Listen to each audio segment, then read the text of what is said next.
నమస్తే బాబాయ్. నమస్తే బాబు. మీ పేరు? నా పేరు షేక్ అబ్దుల్లా బాబు.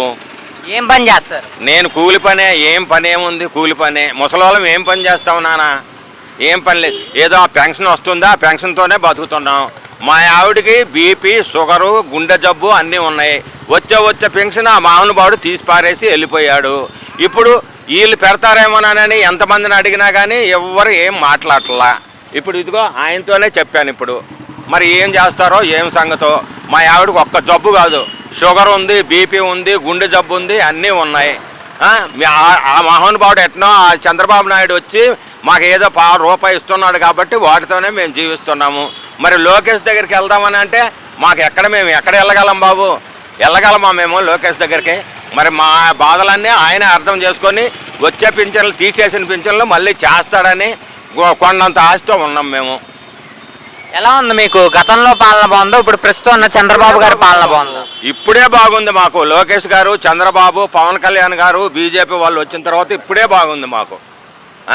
ఆయన పరిపాలన శుద్ధ దండగా. గతంలో మీ ఇద్దరు ఉన్నప్పటికీ అసలు పెన్షన్ ఎంత వచ్చేది, ఇప్పుడు ఎంత వస్తుంది మీకు? మా ఇద్దరికి ఇది వరకు 6,000 పెన్షన్ వచ్చేది బాబు. ఇప్పుడు నా ఒక్కడికే ఇస్తున్నారు బాబు. 4,000 ఇస్తున్నారు. ఫస్ట్ చంద్రబాబు నాయుడు వచ్చినప్పుడు 7,000 ఇచ్చాడు, తర్వాత 4,000 ఇస్తున్నాడు. పెన్షన్ అయితే వస్తుంది. మా ఆవిడ అసలు తిరగలేదు, నడవలేదు, మామూలు కూర్చొనే ఉంటుంది ఎంతసేపు. ఎక్కడికన్నా వెళ్ళాలంటే నేను చేయబట్టుకొని తీసుకెళ్ళాలి. అది ఇంకా అంతకన్నా మేమేం చెప్పగలం? ఈ మహానుభావుడైనా మా పెన్షన్ ఇస్తాడని కొన్నంత ఆశతో ఉన్నాం.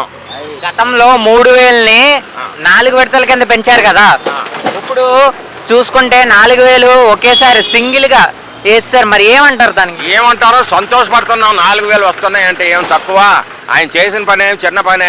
చంద్రబాబు నాయుడే ఉండాలి మాకు ఎప్పటికీ కూడా ఆయనే ఉండాలి. మా పెన్షన్లు మాకు ఇస్తాడని మేము కొన్నంత ఆశతో ఎదురు చూస్తున్నాం. మా ఆవిడైతే నడవలేదు, తిరగలేదు. ఏదో మాకు ఇల్లు వాకిలి ఏమి లేదు. ఆ జగన్ కాలనీ అని ఇచ్చారు, అది ఇంత నడుములోతు బుడద. దాని దగ్గరికి పోవాలన్నా మాకు భయం వేస్తుంది. అది ఎంత సెంటు భూమి ఇచ్చాడు, అది ఎందుకో పనికిరాదు. ఆ భూమి కూడా ఏం చేసినా సుఖం లేదు. కట్టిస్తామన్నాడు, ఇదిగో అన్నాడు, అదిగోమన్నాడు, అది లేదు, ఇది లేదు, ఏమి లేదు. మరి ఆ పవన్ కళ్యాణ్ గారు, ఆ లోకేష్ గారు, ఆ చంద్రబాబు నాయుడు గారు ఏమన్నా చేస్తారేమోనని మేము కొన్నంత ఆశతో చూస్తున్నాం బాబు. ఎమ్మెల్యే గారిని కలవలేదా? మరి ఎమ్మెల్యే గారు మనకు కనపడతాడయ్యా? ఏం మా దగ్గర కనపడతాడా? మా కాలనీకే కూడా ఆ ఎమ్మెల్యే గారు, ఇదిగోండి వీళ్ళే కార్యకర్తలే వస్తున్నారు, కానీ ఆ ఎమ్మెల్యే గారు మా కాలనీ కూడా రాడు. ఎప్పుడు వచ్చాడు? ప్రజలందరికీ అందుబాటులోనే ఉంటున్నారు కదా మరి ఎమ్మెల్యే గారు ఆఫీసులో. ఏది మేము వెళ్ళాలంటే ఎక్కడ వెళ్తాం బాబు? మేమేమి వెళ్ళగలమా? మేము ముసలివాళ్ళం. ఆమె అయితే కదలలేని పరిస్థితి. ఆమెను తీసుకెళ్ళాలంటే ఇంకా ఏ ఆటో దేని మీదనో తీసుకెళ్ళాలి. ఆటోకి వెళ్ళాలంటే ఇప్పుడు 300, 400 అడుగుతాడు. ఎక్కడ బాబు? చాలా బాధపడిపోతున్నాం మేము. గతంలో రైస్ వ్యాన్లు ఉండేవి, ఇప్పుడు ప్రస్తుతం రైస్ వ్యాన్లు తీస్తారు. మరి దరిద్రం పోయింది ఆ రైస్ వ్యాన్లు పోయిన తర్వాత. సుఖం దరిద్రం పోయింది. ఆ టయానికి ఎప్పుడో వస్తుంది, ఇత్తే ఎత్తాడు, సత్తాడు, కాసేపు ఉంటాడు, వెళ్ళిపోతాడు. ఇక్కడికి వెళ్తున్నాం, హాయిగా తెచ్చుకుంటున్నాం. ఆయన ముందే ఫోన్ చేస్తుంది, బియ్యం ఇస్తున్నాను రమ్మని.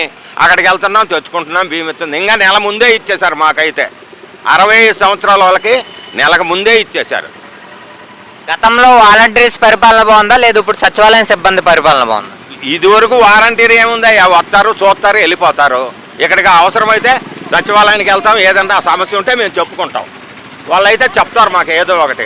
అది ఏది కాదు కదా, వస్తారు, ఆమ్ డూమ్ అంటారు, వెళ్ళిపోతారు. ఇంకా అంతకు తప్పకి ఏం లేదు అక్కడ. ఇదే మంచిది, ఇదే బాగుంది. ఎల్లకాలం మాకు చంద్రబాబు నాయుడే రావాలని మేము అనుకుంటున్నాం.